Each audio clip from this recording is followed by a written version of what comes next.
excuse me, I think I'm going to grab this spot over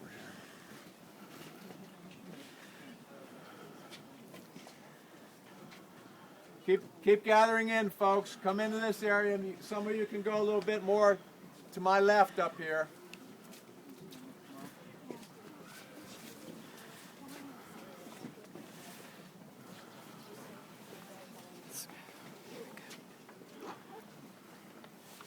Keep coming through. There's some room up on this end.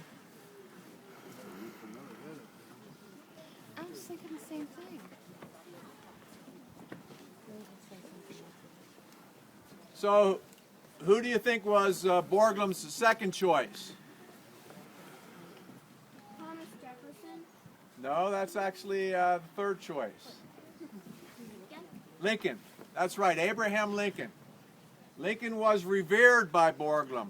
He loved Lincoln so much that he named his son Lincoln Borglum after President Lincoln. Lincoln Borglum actually would become very instrumental in the making of this mountain because his father, being the temperamental artist, might fire somebody. In fact, he did quite frequently fire him on a Friday, and his son would hire him back on Monday again. His son Lincoln Borglum was the one who kept the logistics moving, kept the gears greased so that this project could get finished. But going back to President Lincoln, President Lincoln is very special.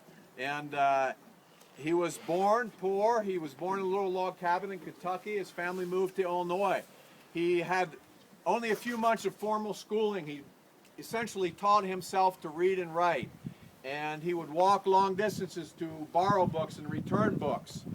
And he always seemed to pick the right books that would end up preparing him for the difficult time that he had ahead. Now, do you know why he was chosen to be represented on this mountain?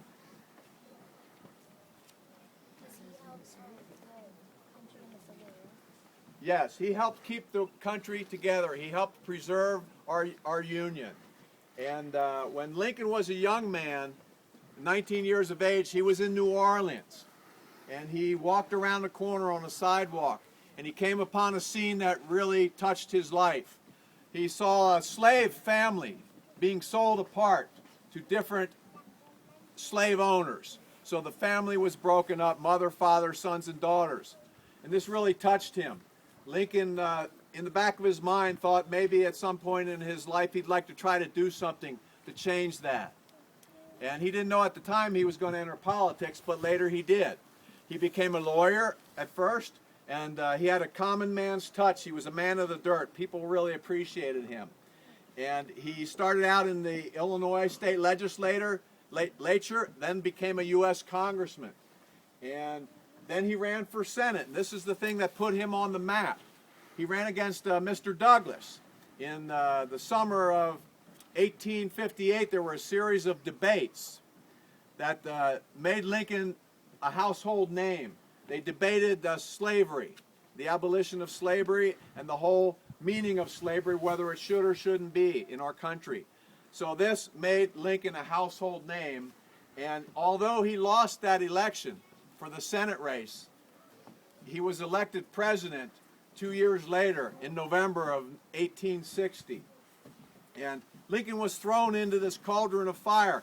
Several weeks after he was elected, the South seceded. South Carolina led the secession of the southern states. And Lincoln was thrown into the Civil War right away into his presidency. And he knew that the Union could not stay together as a country half free and half slave. So he felt it was his divine duty. He felt it was his sacred duty to preserve our Union. And it took Lincoln's iron will to do that. Like I said, he had read so many books, and all the right books. Historians agree that seemingly all the books Lincoln read prepared him for this moment. Ironically, the Civil War ended in April of 1865, and 5 days later, Abraham Lincoln was assassinated. So in 1863, he made the Emancipation Proclamation declaring slavery illegal, although it didn't really take effect until some further ratifications in Congress took place.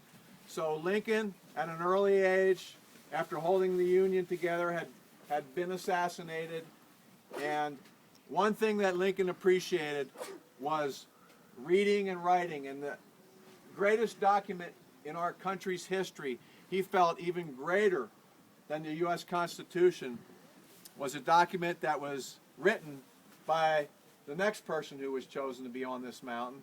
So let's move up to the next spot. We'll get a look at that third choice.